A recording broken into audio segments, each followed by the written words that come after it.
योपाम् पुष्पम् वेद पुष्पवान् प्रजावान् पशुमान् भवति चन्द्रमा वा अपाम् पुष्पम् पुष्पवान् प्रजावान् पशुमान् भवति य एवम् वेद योपामायतनम् वेद आयतनवान् भवति अग्निर्वा अपामायतनम् आयतनवान् भवति योऽग्नेरायतनम् वेद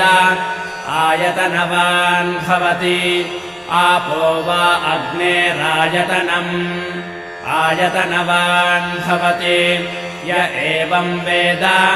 योपामायतनम् वेद आयतनवान् भवति वायुर्वा अपामायतनम् आयतनवान् भवति